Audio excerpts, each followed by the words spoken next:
John Fitzgerald Kennedy, do solemnly swear. I, John Fitzgerald Kennedy, do solemnly swear. That you will faithfully execute the office of President of the United States. That I will faithfully execute the office of President of the United States. And will, to the best of your ability. And will, to the best of my ability. Preserve, protect, and defend the Constitution of the United States. Preserve, protect, and defend the Constitution of the United States. So help you God. So help me God.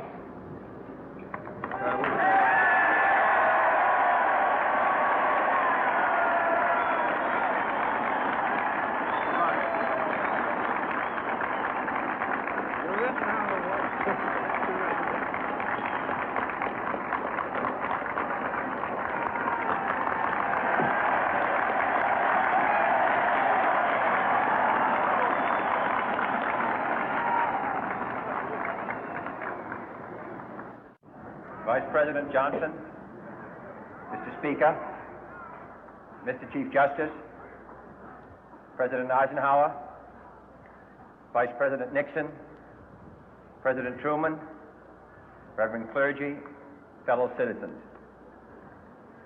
We observe today not a victory of party, but a celebration of freedom, symbolizing an end as well as a beginning, signifying renewal as well as change. For I have sworn before you and Almighty God the same solemn oath our forebears prescribed nearly a century and 3/4 ago. The world is very different now, for man holds in his mortal hands the power to abolish all forms of human poverty and all forms of human life. And yet the same revolutionary beliefs for which our forebears fought are still at issue around the globe. The belief that the rights of man come not from the generosity of the state, but from the hand of God. We dare not forget today that we are the heirs of that first revolution.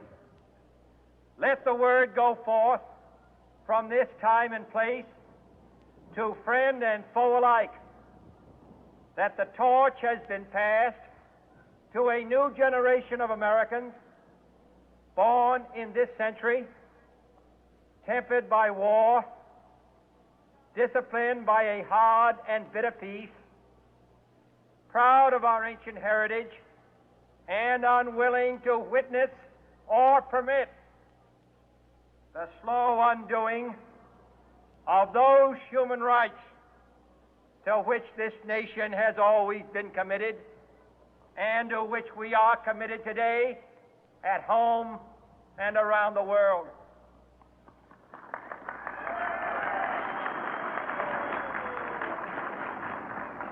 Let every nation know, whether it wishes us well or ill, that we shall pay any price, bear any burden, meet any hardship, support any friend, oppose any foe to assure the survival and the success of liberty.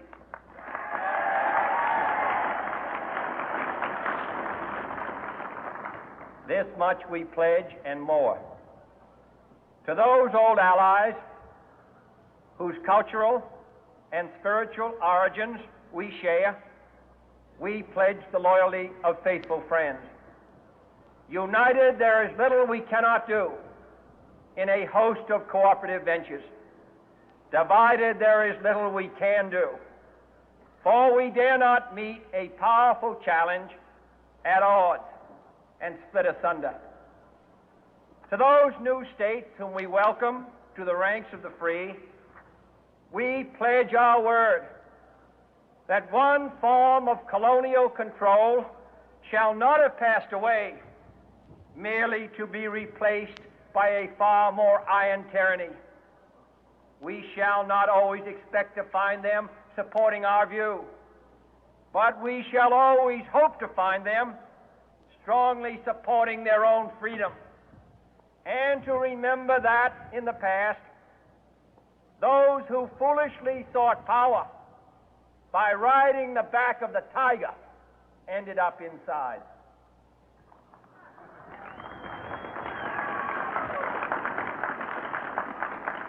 To those people in the huts and villages of half the globe struggling to break the bonds of mass misery, we pledge our best efforts to help them help themselves for whatever period is required, not because the communists may be doing it, not because we seek their votes, but because it is right. If a free society cannot help the many who are poor, it cannot save the few who are rich.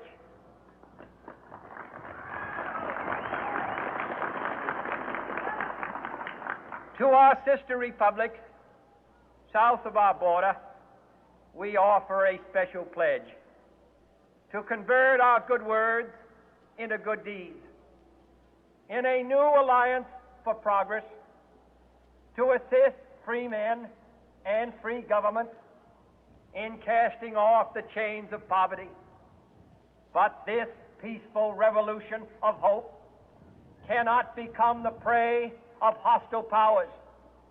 Let all our neighbors know that we shall join with them to oppose aggression or subversion anywhere in the Americas. And let every other power know that this hemisphere intends to remain the master of its own house.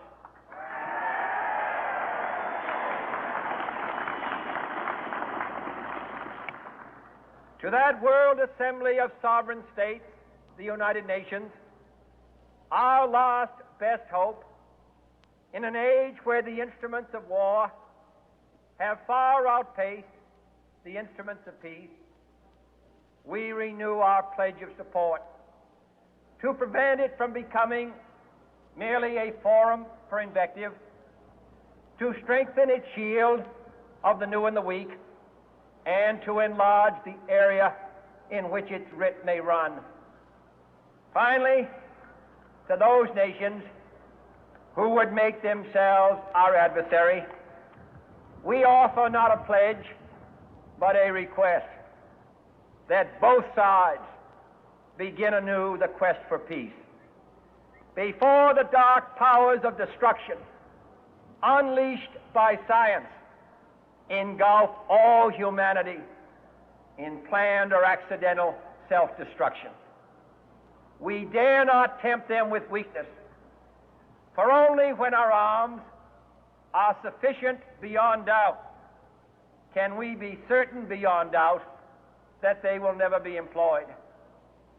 But neither can two great and powerful groups of nations take comfort from our present course, both sides overburdened by the cost of modern weapons, both rightly alarmed by the steady spread of the deadly atom, yet both racing to alter that uncertain balance of terror that stays the hand of mankind's final war.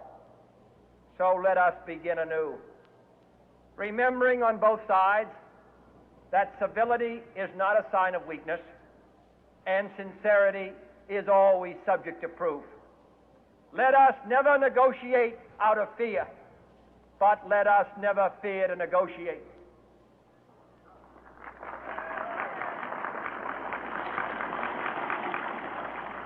Let both sides explore what problems unite us, instead of belaboring those problems which divide us. Let both sides, for the first time, formulate serious and precise proposals for the inspection and control of arms, and bring the absolute power to destroy other nations under the absolute control of all nations.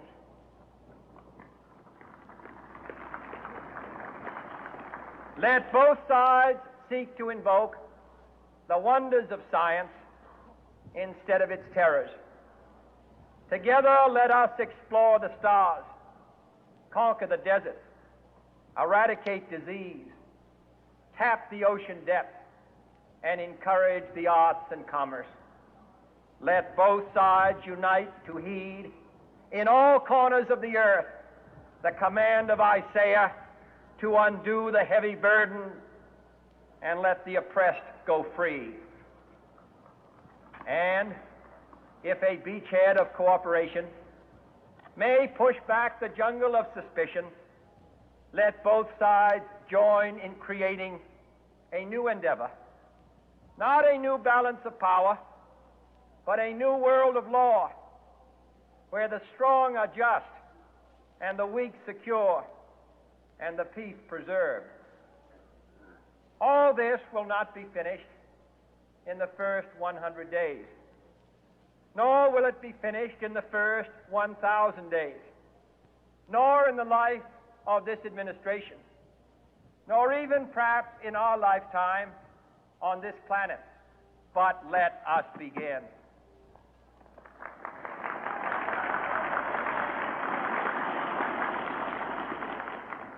In your hands, my fellow citizens, more than mine, will rest the final success or failure of our course.